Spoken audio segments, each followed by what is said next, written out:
Good morning, my name is Faith Naylor, and I'm going to be talking to you guys about Alice in Wonderland syndrome. And I'm talking about this disease because I actually had it when I was younger. So this is just my table of contents. I'm going to be talking about the causes, the symptoms, the treatment, cures, and preventions, just a few case studies, the prognosis, and the prevalence. Alright, so this is Lewis Carroll. I just put a picture of him up here because he is actually the author of Alice's Adventures in Wonderland. And later on I'm going to talk about him a little more because it is theorized that he actually had Alice in Wonderland syndrome.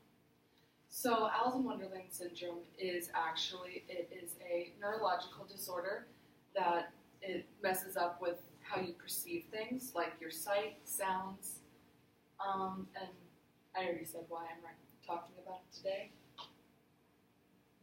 So, some causes of Alice in Wonderland syndrome include severe migraine headaches, and then this is just a diagram of kind of how a migraine works. And then Epstein-Barr virus and other. The Epstein-Barr virus is actually a virus that develops into mono. And then other viruses include the Coxsackie B1 virus, influenza A, and then I got mine from having MRSA. And then other causes of Alice in Wonderland syndrome include epilepsy and seizures, and then some types of medication that they use to treat migraines can actually cause Alice in Wonderland syndrome. So the symptoms of Alice in Wonderland syndrome include distortion of senses, which includes sight, auditory, and time. When I had the disease, things looked very, very far away when they'd be right in front of me, and then they'd seem much, much smaller, and then I'd hear things. And so they actually, when I was younger, I was about 12 when I had it, they didn't know what was going on, and they didn't diagnose me with Alice in Wonderland syndrome, but this is pretty much what I think I had because it's exactly what it is. They just said it was symptoms from being extremely, extremely sick. And so the auditory, like, it changes what you hear. You can hear people talking. You can hear things from very far away or very close up when they're not even there. And then time, it can seem like time is passing much, much faster than it actually is, or it can be very, very slowed down. And then with all of these distortion of different kinds of senses, hallucinations are actually not uncommon with Alice in Wonderland syndrome. And then these all together can actually cause people to have anxiety attacks, panic attacks, and it is quite scary. So treatment, cures, and preventions, there's actually no cure just for Alice in Wonderland syndrome, just because it is caused by other diseases.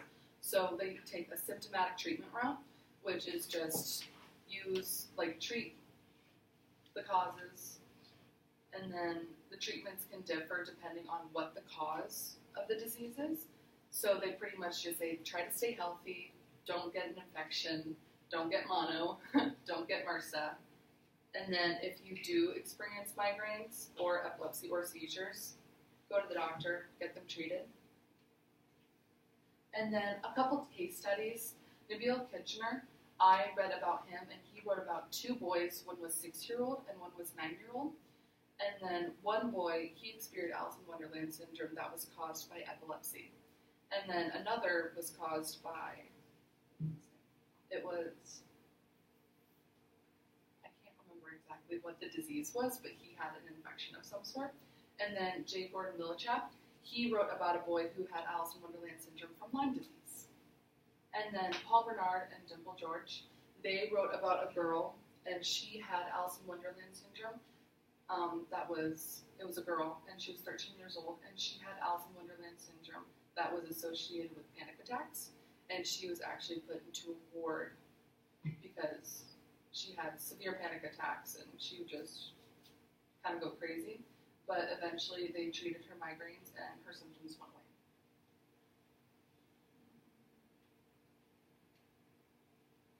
Alright, the prognosis of Alice in Wonderland syndrome. There are actually no documented deaths of Alice in Wonderland syndrome, and it is easily treated if you know the cause. And then it does not progress into adulthood. It usually affects children from ages 3 to 14, but Some cases can be chronic because they do not know what causes it. And then the prevalence. There was a study done at the Children's Hospital of Pennsylvania, and they did a study of about 54 children, and they found out that more boys, about 73% were boys, and then 27% were girls that were affected. And then more children than adults are affected.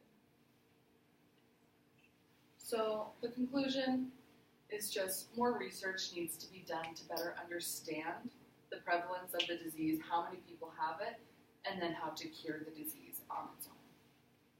Any questions? Why do people outgrow it? Do we know? Why do people outgrow it? I mean, they have it as kids and not as adults. From what I could understand, they outgrow it because usually they get treatments for the disease they have because, you know, as a child, if you say, that thing looks really, really tall or really, really tiny, they just take that as overactive imagination. So it could be thought of, oh, this kid doesn't know what they're talking about, they're just being funny. So into adulthood, they get treatment for the disease that they have, and then it goes away. All right, any other questions? Thank you, Faith.